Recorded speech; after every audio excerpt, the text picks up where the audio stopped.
these are all whiskeys, not all bourbons and not all scotches. You're going to have a big family of whiskey as the family of spirits, and then you're going to have designations. So if it's made in Bourbon County, Kentucky, it's going to be a bourbon. If it's made in Scotland, it's going to be a Scotch. If it's made in Ireland, you're going to have an Irish whiskey. But it's all the same thing, just very little bits. You're going to have those nuances that we'll go into about each one. But it is all the same type of spirit.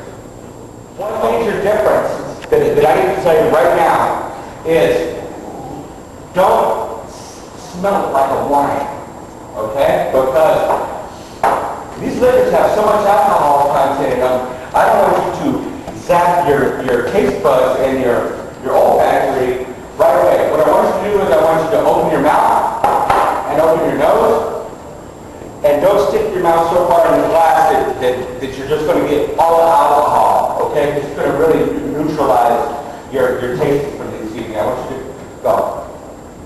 Kind of just like that. Just not deep in the glass, just mouth open and just kind of just gently breathe in, and then it'll help you pick up a lot of the nuances. Also, once you temper your taste buds with your first drink to the alcohol content, take a small sip first, and then on your secondary taste, take the actual taste. So then that way you kind of temper your taste buds to the heat. Yes, you're going to taste some alcohol, but then after that, on your second taste, you'll actually be able to notice some of the flavors in there instead of just, ooh, that's alcohol. So what are we doing? I guess there's a couple of different reasons. One is just geographical. Start here and I'm going to take you around in a circle. Second, because I thought that one was a really great one to temper your taste buds with. I knew everybody was going to go, whoo, that's a little strong. And then I'm going to go ahead and bring you back with these next couple. These next couple are going to be easy drinking, nice and smooth. And then we're going to go on to over here, which is a little hard course. But I wanted to get that palate temper right off the bat that we were good to go for a nice evening of whiskey. That's one of the main reasons why I'm doing it. Yeah, it's nice. Easy to drink. Yeah.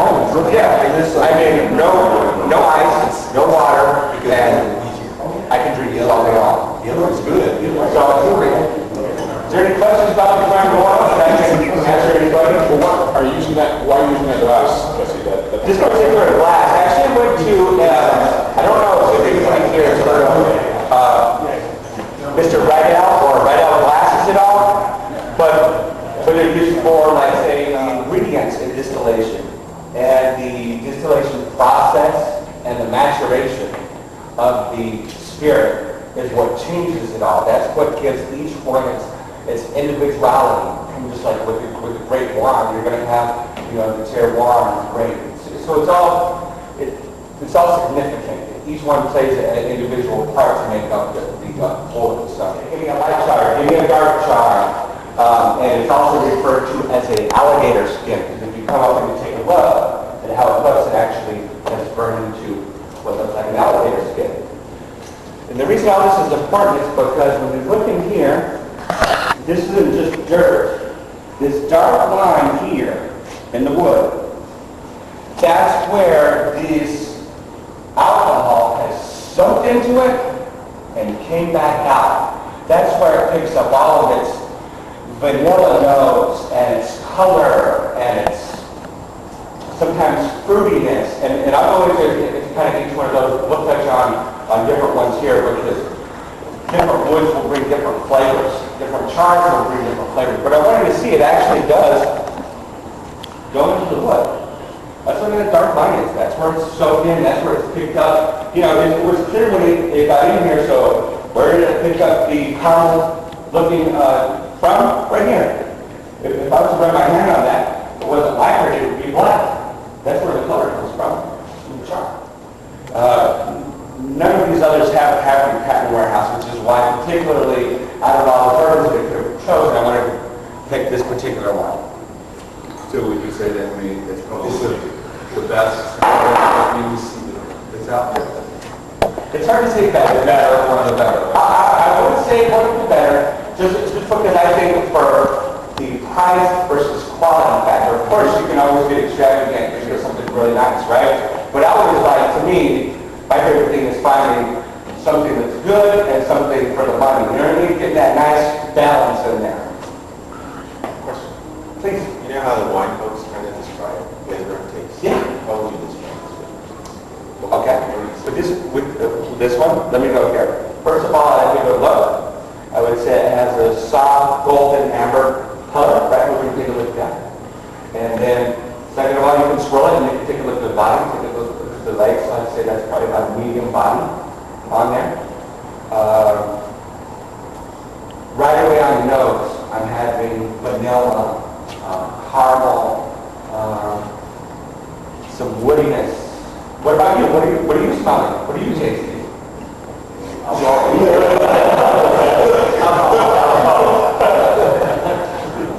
Anybody pass alcohol at this point, or not yet? No, I taste similar. It's like kind of sour.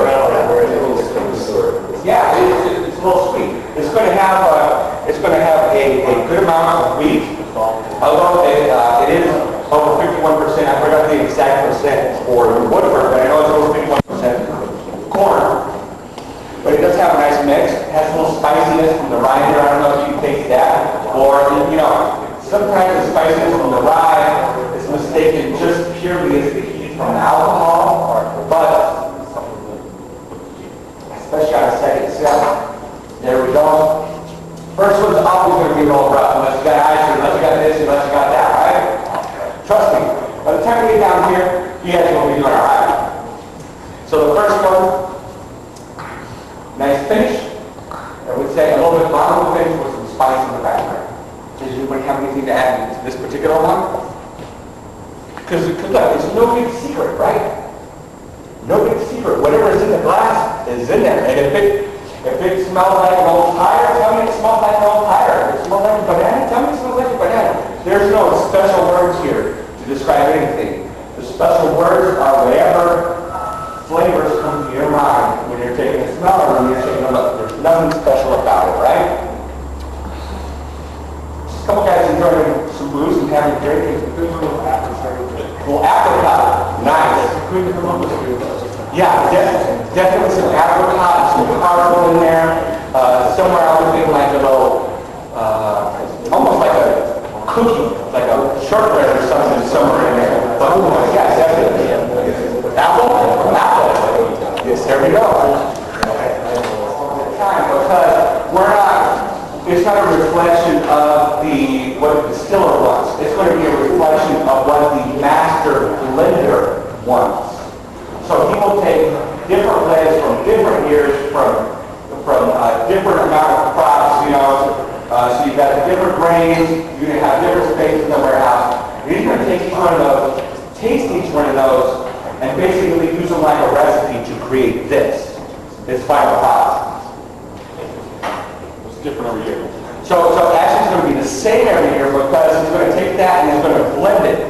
Where that way when you know Crown Royal, if you've tasted it back in 1975 and you bought a bottle today, it's probably going to be spot on. When some of the other ones are going to be different because the grains are going to be grown by different farmers, maybe. Maybe a farmer went out of business, so that's a resource, their grains.